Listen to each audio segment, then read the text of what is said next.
Hello welcome back to new vlog. કેમ છો? I hope તમે બધા બહુ મસ્ત મજામાં હશો અને હું પણ બહુ મસ્ત મજામાં છું. અને શીખર કેવી રીતે બે ચાંદલા થઈ ગયા ને કંઈ ખબર ન પડે. એ આ અને અહીંયા જાશે નહીં. આ કંકુ છે ને મારા માસી લાવ્યા છે દ્વારકા હરિદ્વારથી, મનીષા માસી. તો થેન્ક યુ એ બદલ. અને માતાજીના દર્શન કરી લો. અને માધવ મારા લડ્ડુ એમનો વીંઝણો છે ને આ ચૂનું મૂનું ભમરાળા હોય તોડી નાખ્યો છે. ભગવાન ભગવાન તો જો વીંઝણાની હાલત આ કેવું કરી નાખી છે.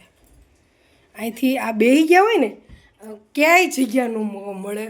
એની હિસાબે છે ને માધવ અહીંયા ઠેઠ હોય અને એ આની પાછળ બેસે છે. એટલે આવી પરિસ્થિતિ છે. તોય તે મારું મગજ મેં શાંત રાખ્યું છે. હું થોડું 19-20 કરી શકું પણ માધવ વારે થાય નહીં તો મને જરીકે પસંદ નથી. અને ચકલી અત્યારે ખાવા બેસી ગઈ છે. તો આજે તારીખ છે અમારે, તમે સાચું માનો તો બહુ મોડું થઈ જાય છે. 11:45 થઈ ગઈ છે, થઈ જવા આવી છે. હજુ દુકાનેથી આવી છું. ધ્રુવીને મારી કરતાં મેં 20 મિનિટ 11 વાગે મેં મોકલી હતી. અડધી પોણી કલાક ઘરે આવીને મોબાઈલ નોકરો જોયો છે.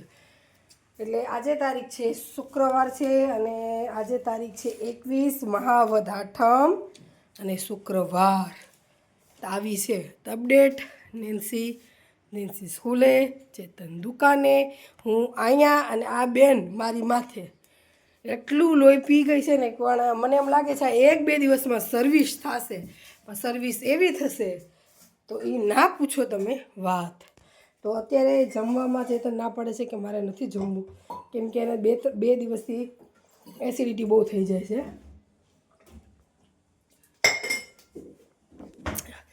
જોઈ અને પૂછીશ, કન્વેન્સ કરીશ કે થોડુંક ખાઈ લો ચેતન. તો એ શાક નહીં ખાય, ભાખરી અને દહીં ખાશે.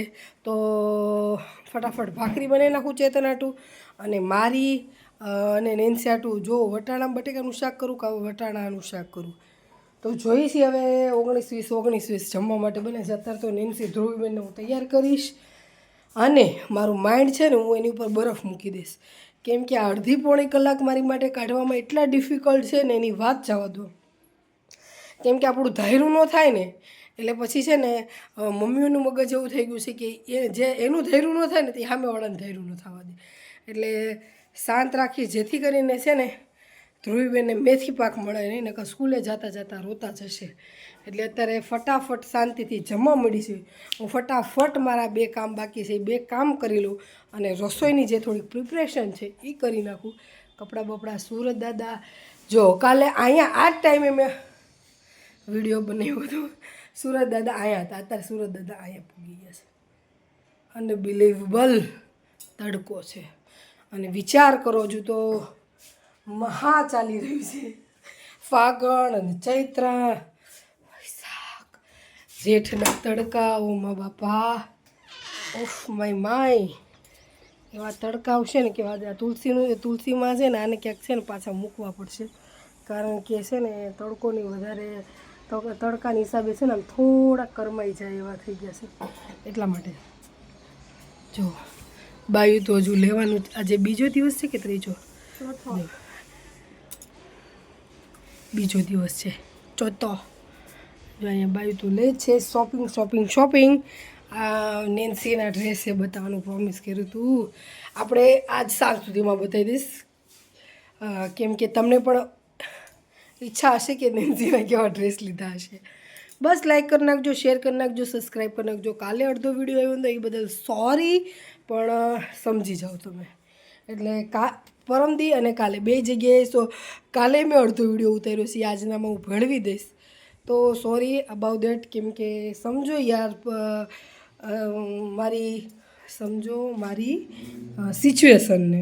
ચેતનને સુરત જવાનું છે એટલા માટે એ બમણું કામ કરી રહ્યા છે કે જેથી કરીને અમારે ક્યાંક જવું આવવું હોય ને તો મારે એવું જ હોય 2-3 દિવસ નહીં પણ અઠવાડિયું અગાઉ અમારે પ્રિપરેશન કરવી પડે કે જેથી કરીને અમારે જે કામ છે સ્મૂથલી અને વ્યવસ્થિત થાય.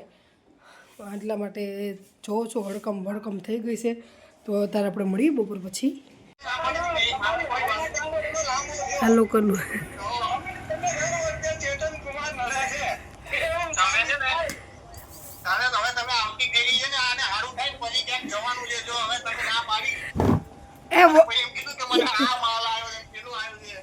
તો વાગી ગયા છે 6:30. બીજો મોબાઈલ છે નહીં, નકર તો બતાવત 6:30 વાગી ગયા છે. અને કેમ છો? તો બધા મજામાં જશો. તો એટલી ખુશ કેમ છું કે બીજી વખત મસ્ત મજામાં કેમ છું કહું છું. કારણ કે ચેતન 2 દિવસ પહેલાં મેં શાયદ કીધું હશે કે ચેતન ના ફ્રેન્ડ છે ને એ પ્રયાગરાજ ગયા હતા. 2-3 દિવસ રોકાવાને બદલે 10 દિવસ રોકાઈને આવ્યા હતા. આની બધી વાતો કરતા હતા, શેર કરતા હતા. મને બહુ મજા આવતી હતી. તો એ ચેતન માટે શું લાવ્યા છે? તો ગીતાજી. તો હવે જે અમારે જોતી હતી એ છે કે નહીં એ મનની ખબર, પણ પ્રસાદીમાં લાવ્યા છે. વર્ષોના લાંબા અંતરાલ પછી શ્રીમદ ભાગવત ગીતાના શાશ્વત વ્યાખ્યા. તો મને બહુ ગમે ગીતાજી, બહુ જ એટલે બહુ જ ગમે. સ્વામી અડગડાનંદજી માનવ ધર્મશાસ્ત્ર શ્રીમદ ભાગવત ગીતા યથાર્થ ગીતા.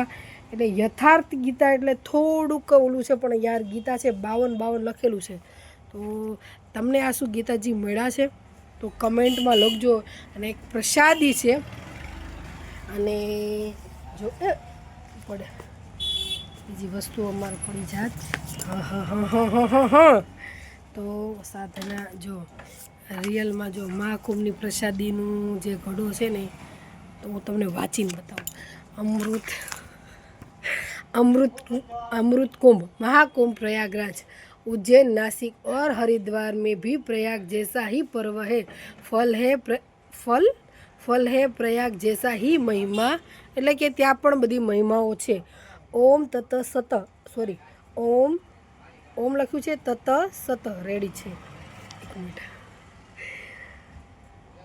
यह तन काचा कुंभ है लिए फिरे तुम साथ ढबका लागा कूट गया कुछ न आवे हाथ. અર્થાત એટલો એનો મતલબ છે કે શરીર એક કુંભ એટલે કે ઘડો છે. सागर मंथन से 14 रत्न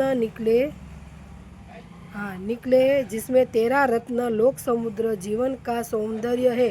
अमृत प्रकृति से अतीत परमात्मा का प्रतीक है जिसे देवता या दानव और चाहते हैं किंतु पाते केवल देवता ही है.